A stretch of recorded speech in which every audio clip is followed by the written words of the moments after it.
یہاں تو آوا کا آوا بگڑا ہوا. وَمَن يَعْشُ عَن ذِكْرِ الرَّحْمَٰنِ نُقَيِّضْ لَهُ شَيْطَانًا فَهُوَ لَهُ قَرِينٌ. جو اللہ کی یاد سے منہ موڑ کے زندگی گزارتا ہے اللہ تعالیٰ اس کے اوپر شیطان کو مسلط کر دیتے ہیں.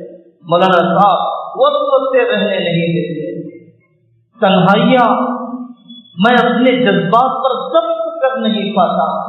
لقمے کو بھی کبھی ٹٹولا, دوا کو جتنی مرتبہ ڈاکٹر سے پوچھا اتنا لقمے کے حلال اور حرام ہونے کو علماء سے پوچھا, ضرورت ہی سمجھ میں نہ آتی. میرے عزیزوں, اپنی زندگیوں کے بدلنے کی ارادے, گلے شکوے کی عادتیں چھوڑو, تذکرے تبصروں کی عادتیں چھوڑو, اپنی زندگیوں کے بدلنے کے فیصلے کرو. حالات تربیت کے لیے آتے ہیں.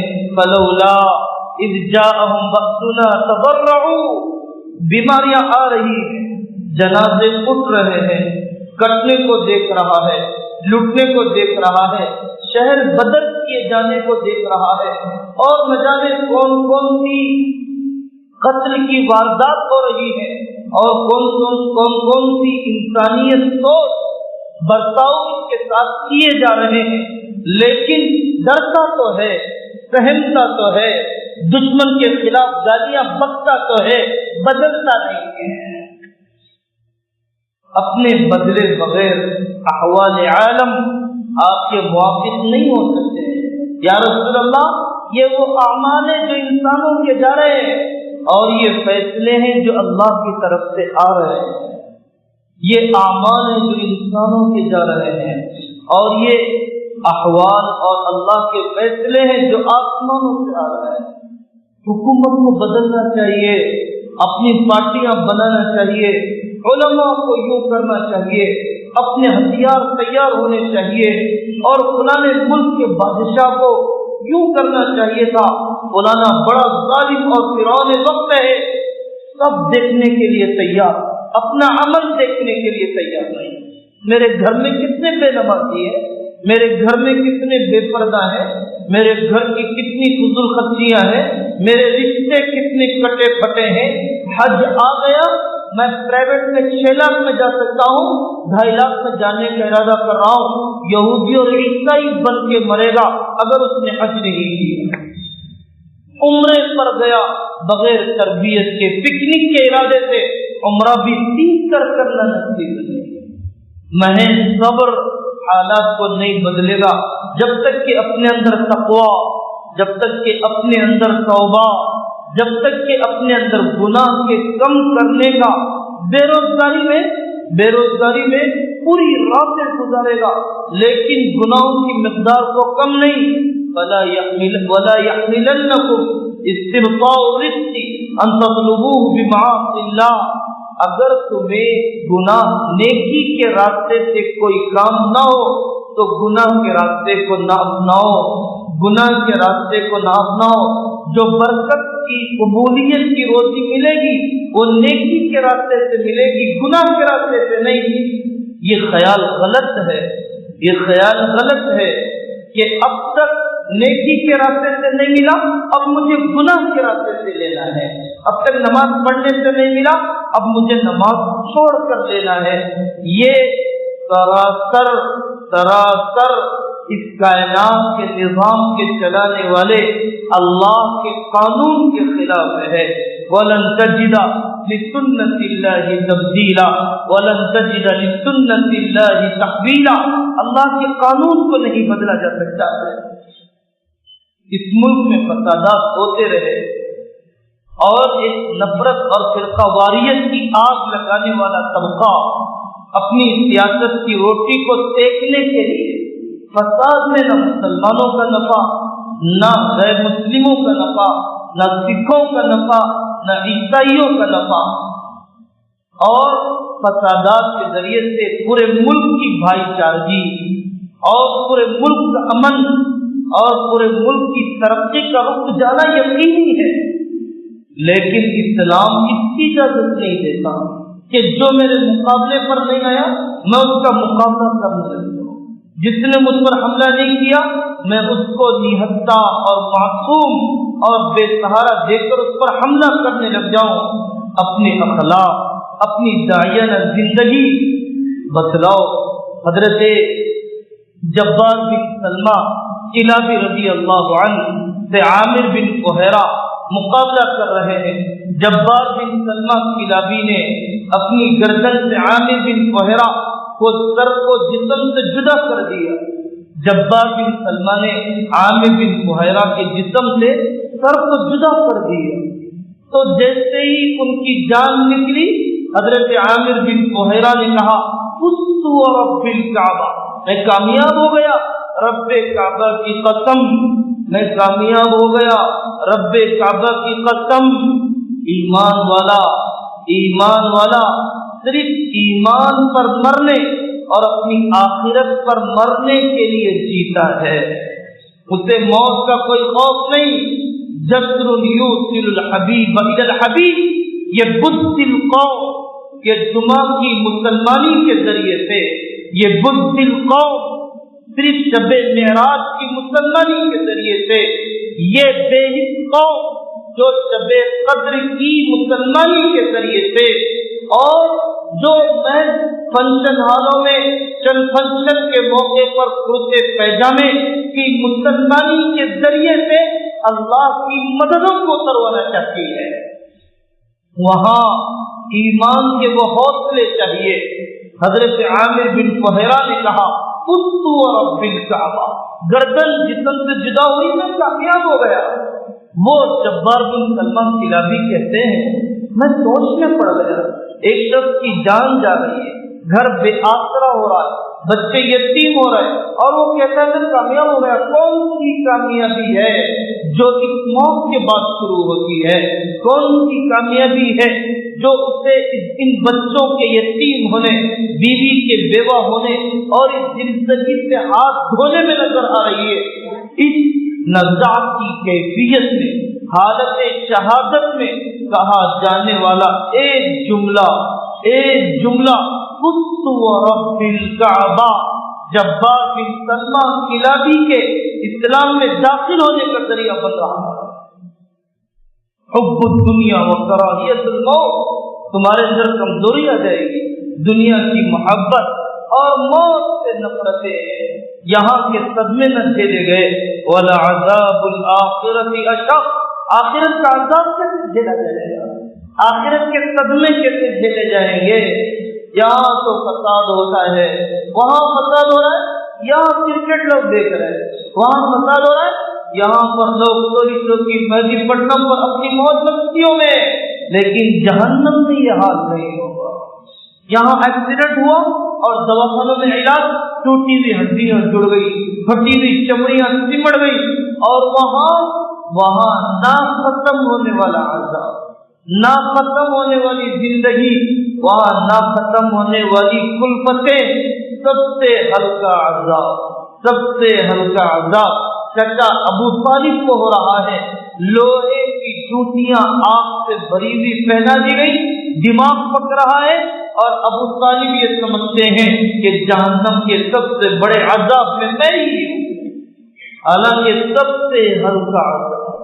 آخرت آنکھوں سے اوجھل ہو گئی، آخرت آنکھوں سے اوجھل ہو گئی، اس لیے صبر نہیں، آخرت آنکھوں سے اوجھل ہو گئی، اس لیے یہ شیر کی ایک دن کی زندگی نہیں، گیدڑ کی 100 سال کی زندگی جینا چاہتا ہے۔ آخرت نگاہوں سے ہٹ گئی، اس لیے مسلمان حق پر مرنا نہیں چاہتا، باطل پر جینا چاہتا ہے۔ مسلمان تو وہ ہے جو حق پر مرنا چاہتا ہے، باطل پر جینا نہیں چاہتا ہے۔ اپنے اخلاق کے ذریعے سے انسانیت کو زندہ کرنا۔ آپ جس معاشرے میں ہیں، آپ جس ڈپارٹمنٹ میں ہیں، آپ جس دکان میں ہیں، آپ جس بازار میں ہیں، آپ جہاں گوشت بیچتے ہیں، آپ جہاں کپڑا بیچتے ہیں، اپنی امانت سے تو اسلام بتلائیے، اپنی سچائی سے اسلام بتلائیے، اپنے ریئل اسٹیٹ میں اسلام بتلائیے، اپنی بلڈنگ کی تعمیر کرنے میں اسلام اسلام بتلائیے، اپنی سڑکوں کی صفائی میں اسلام بتائیے، وقت پر کرائے کے ادا کرنے کے ذریعے سے اسلام بتلائیے، اپنی بیٹیوں کی حیا اور پاک دامنی کے ذریعے سے غیر مسلم کو کشش بتلائیے تو واقعی اس پڑھنے والی 2 لڑکیوں میں فرق ہے، اس کے پاس وہ چیزیں جو میرے پاس نہیں ہیں، اس کو اپنے اندر کوئی خلا تو محسوس ہو، اسے اپنے اندر کوئی نقص تو محسوس ہو جو اسلام کی بدولت اس کے پاس ہے، میرے پاس نہیں ہے۔ کوئی مسلمان لڑکی غیر مسلم سے نکاح کر لے، ہنگامہ کھڑا ہو جاتا ہے، واٹس ایپ کے اوپر فلانی نے فلانی سے نکاح کر لیا، تو آپ کھڑے ہو جائیے، ہم آپ سے نکاح کر دیں گے۔ آپ کی ماں ایک جوڑے کی رقم 1 روپیہ چھوڑنے کے لیے تیار ہے، آپ کی ماں ایک ڈریسنگ ٹیبل سے توبہ کرنے کے لیے تیار ہے، آپ کی بہن ایک جوڑے کی، ایک کانچک کی رقم، ایک منگنی کی رقم، ایک جمعگی کی رقم کو فرض نماز سے زیادہ اہمیت کے ساتھ ادا کرنے سے توبہ کر سکتی ہے۔ آپ کی ان تباہ کن رسموں نے، ان مہلکانہ رسموں نے، غیروں کے ساتھ بود و باز کی عادت نے تمہاری بیٹیوں کو غیروں کی آغوش میں جانے پر مجبور کر دیا۔ یہ میرے اور آپ کے معاشرے کی غلط نمائندگی کا نتیجہ ہے۔ اگر آپ کی طبیعت میں واقعی حمیت ہے، اگر آپ کی طبیعت میں اس بہن کے مرتد ہو جانے کا غم ہے تو اپنے نکاح کو سادگی پر لا کے بتاؤ، اپنے پنچنالوں کی چمک دمک کو کم کر کے بتاؤ، اپنے آپ کو سنت و شریعت کا پابند کر کے بتاؤ۔ علماء حق نہیں ہے، ایسی کوئی بات نہیں ہے، تمہارے مزاج کے مطابق فتویٰ دینے والے نہیں ہیں، تم ان کو تلاش کرتے ہو جو تمہارے مزاج کے مطابق مسئلہ بتائے، تم ان کو تلاش کرتے ہو جو تمہارے فیور میں ڈسیشن لے، تم ان کو تلاش کرتے ہو جو تمہارے اسٹیٹس کے بچانے کے لیے قرآن و شریعت کو خون کر دے۔ تمہیں علماء حق نہیں ملیں گے، تمہیں ضمیر فروش وکیل ملیں گے، تمہیں ظالم جج ملیں گے، تمہیں ظالم کورٹ ملیں گے، تمہیں منصف علماء نہیں ملیں گے۔ جہاں پر تمہارے گھر آباد ہوتے تھے، جہاں پر تمہاری ماؤں اور بہنوں پر شفقت کی جاتی، جہاں پر تمہارے لیے موٹے موٹے آنسو بہائے جاتے، جہاں تمہارے جوڑنے کے لیے اپنی جیب کو ہلکا کیا جاتا، اب تم جاؤ ان کے پاس کہ جو تمہاری جیبیں ہلکی کر کر کے، تمہارے گھروں کو جلا جلا کے اور تمہارے رشتوں کو اجاڑ اجاڑ کر اپنے چولہوں کو روشن کرنا طے کر چکے ہیں۔ ان کے جسم کے کپڑوں سے زیادہ ان کا باطن اندھیرا اور تاریک ہو چکا ہے۔ آپ ان چوکھٹوں پر ہی جائیں گے کیونکہ آپ کو انا کی تسکین کرنے والے چاہیے، کیونکہ آپ کو آپ کے میپن اور آپ کی نفسانیت کو راحت پہنچانے والے چاہیے۔ فلا وربک لا یؤمنون حتی یحکموک فیما شجر بینہم ثم جعلناک على شریعة من الامر فاتبعها ولا تتبع اهواء الذین لا يعلمون۔ شریعت خدا کا قانون، آسمانی قانون، ہمیں اس قانون کے بعد کسی اور قانون کی ضرورت نہیں ہے۔ میراث کا قانون، وصیت کا قانون، زندگی میں جائیداد کے تقسیم کرنے کا قانون، دولت کی ہوس، مال کی محبت، باپ کے جنازے کی کوئی فکر نہیں، باپ کے قضا نمازوں کے فدیے کا کوئی غم نہیں، ماں کے قضا روزوں کے فدیے کا غم نہیں، ماں کے سالہ سال زکات کے ادا کرنے کا غم نہیں، ماں کے حج بدل کا غم نہیں۔ لاؤ لاؤ میرا حصہ دے دو، میرا حصہ دے دو، خدمت میں حصہ لینے والے نہیں ہیں، بڑی ڈھٹائی سے میراث میں حصہ لینے والے ہیں۔ شریعت وہ بہت پسند ہے جو میراث کا حصہ دلاتی ہے، وہ شریعت پسند نہیں ہے جو ماں باپ کی خدمت کا بوجھ بھی ڈالتی ہے، وہ شریعت پسند ہے جو 3 طلاق کو جائز بتلاتی ہے، وہ شریعت پسند نہیں ہے جو اس شوہر کو ظالم بننے سے توبہ کرواتی ہے، جو اس کو حق اور عدل دکھلاتی ہے۔ آئینہ دکھا دیا تو شرما گئے، آدمی اپنا چہرہ بھی تو آئینے میں دیکھے، کچھ اپنے اوپر بھی تو دوست دے، کچھ اپنا قصور بھی تو سمجھے، کچھ الزام اپنی گردن پر بھی تو رکھے، کچھ اپنی کمیاں بھی تو ٹٹولے۔ اس کے بغیر اللہ تعالیٰ کا نظام آپ کی موافقت میں نہیں ہو سکتا۔ اللہ تبارک و تعالیٰ ہم سب کو کہنے سننے سے زیادہ عمل کرنے کی توفیق عطا فرمائے۔ آنے والی چھٹیاں اللہ کے بندو توفیق سے اللہ تمہیں جان اور مال سے سمر کلاسز منعقد کرو، بیٹیوں کے لیے بیٹوں کے لیے، ڈوبتے کو تنکے کا سہارا، ڈوبتے کو تنکے کا سہارا، سال بھر نہ جانے کن کن اسکولوں کے اندر بٹھایا۔ ان گرما کے موسم میں اللہ کا راستہ، جماعت کا نظام، تبلیغ کی نقل و حرکت، مکاتب کی مجلسیں، اللہ والوں کی صحبتیں، ان کے اندر خود بھی اپنے آپ کو جماؤ اور اپنی نسلوں کو جمانے کی فکر کرو۔ رمضان مبارک کی تیاری، رمضان مبارک کی تیاری بڑی منحوس کمائی ہے، جو شب قدر میں کپڑے سی کر کمائی جاتی ہے۔ وہ نوجوان بڑا نادان، بڑے خسارے والا ہے۔ رمضان آ رہا ہے، ابھی کلکتہ جا کے یہاں پہ اسٹال لگاؤں گا، کپڑے بیچوں گا، کرتا پیجامہ بیچوں گا۔ نیکیوں کے کمانے کے زمانے کو وہ پیسے کے کمانے کا سمجھ رہا ہے۔ حلیم کی بٹی لگانے کے ارادے ہیں، قرآن کی تلاوت کے ارادے نہیں ہیں۔ اس بوڑھے کو راتوں میں دکان پر بیٹھنے کے ارادے ہیں، اعتکاف کے ارادے نہیں ہیں۔ اس ماں کو زبان کے چٹخارے تیار کرنے کے ارادے ہیں۔ قرآن اور اعتکاف اور صلہ رحمی اور صدقہ فطر اور زکوٰۃ کے مسائل کے جاننے کے ارادے نہیں ہیں۔ رمضان کی حقیقی تیاری، اسٹاف کا انتظار نہ کرو، فیشن کا انتظار نہ کرو۔ نیا کپڑا پہننا اتنی بڑی سنت نہیں ہے کہ اپنے آپ کو شب قدر سے محروم کر دیا جائے۔ اتنی بڑی سنت نہیں ہے کہ اپنی عورتوں کو چار مینار کی ایسی گلیوں میں چھوڑ دیا جائے جہاں سے گزرتے ہوئے مردوں کے جسم سے ان کے جسم چمٹ رہے ہیں۔ اللہ تبارک و تعالی ہمیں حقیقی استقبال کرنے کی توفیق عطا فرمائے۔ وآخر دعوانا ان الحمد للہ رب العالمین۔ ضرور شریف پڑھ لیں۔ یہاں کی مجلس کے بعد سڑکوں پر ادھر ادھر اپنا وقت ضائع نہ کریں، تیز رفتار سواریاں نہ چلائیں، اپنی جانوں کو جوخم میں ڈالیں۔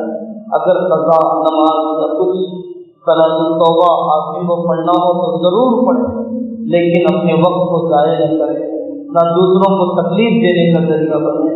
یا ربنا یا غایۃ رغبتنا یا مغوانا یا منجانا ظلمنا انفسنا وان لم تغفر لنا وترحمنا لنكونن من الخاسرين یا اول الاولین ویا آخر الآخرین ویا ذا القوة المتین ویا راحم المساکین یا جبار القلوب على صفاتها شقیها وسعیدها اللهم إنا نتوسل إليك بأسمائك الحسنى كلها ما علمنا منها وما لم نعلم يا جابر العظم الكثير ويا رازق الطفل الصغير يا ذا الجلال والإكرام يا حي يا قيوم يا حي يا قيوم اللهم صل على محمد كلما ذكره الذاكرون وصل على محمد كلما غفل عن ذكره الغافلون وصل على محمد حتى ترضى وصل على محمد بعد الرضا وصل على محمد عدد قطر الأمطار وعدد ورق الأشجار وعدد ما أظلم عليه الليل وأشرق عليه النهار۔ اے اللہ ہمیں سچی پکی توبہ کی توفیق عطا فرما، سارے صغیرہ کبیرہ گناہوں سے پناہ عطا فرما، پناہ عطا فرما، پناہ عطا فرما۔ اے اللہ یہ دل آپ سے بہت دور ہو چکا ہے، بڑا سخت ہو چکا ہے، بڑا سخت ہو چکا ہے۔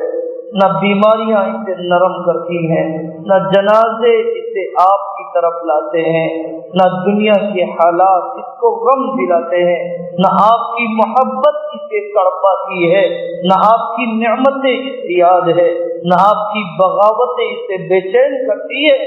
اے اللہ، ہم سب کی ایک ہی بھیک ہے، ہمارے دلوں کی سختی کو نرمی سے بدل دیجیے، اس دل کو اپنی محبت سے آباد فرما دیجیے۔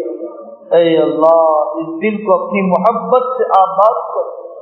گناہ کرتے کرتے دل سخت ہو گئے، قرآن کی طرف ہاتھ بڑھانے کے لیے نہ جانے کتنی کانٹیاں بیچ میں محسوس ہوتی ہیں، مصلی کی طرف بڑھنے کے لیے نہ جانے کتنے پہاڑ بیچ میں محسوس ہوتے ہیں، مسجد کی طرف قدم اٹھانے کے لیے کتنے سمندر روڑے بن جاتے ہیں۔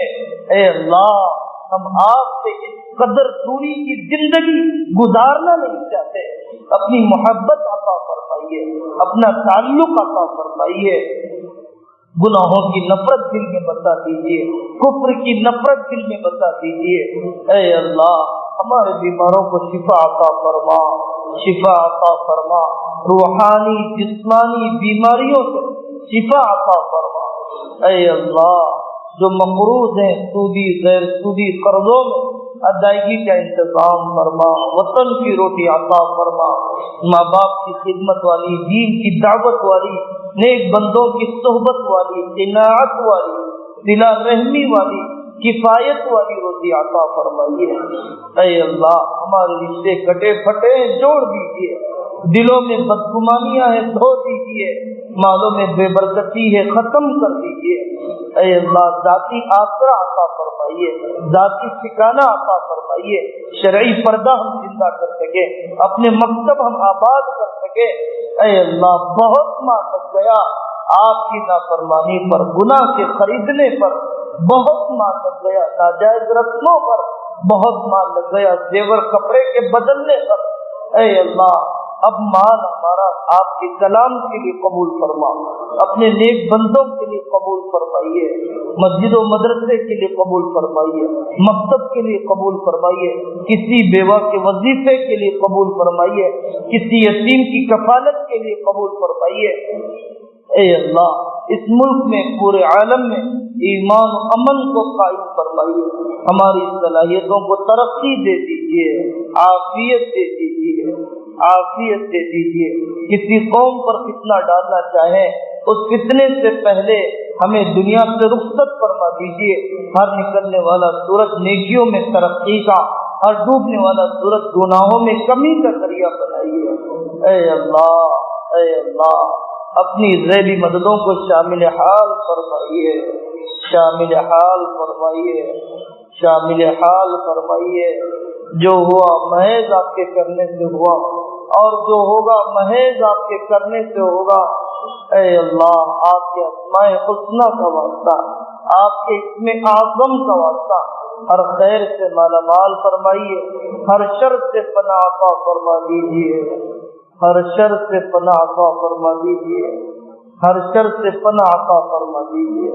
وصلی اللہ تعالی علی خیر خلقہ محمد وعلی آلہ واصحابہ اجمعین، والحمد للہ۔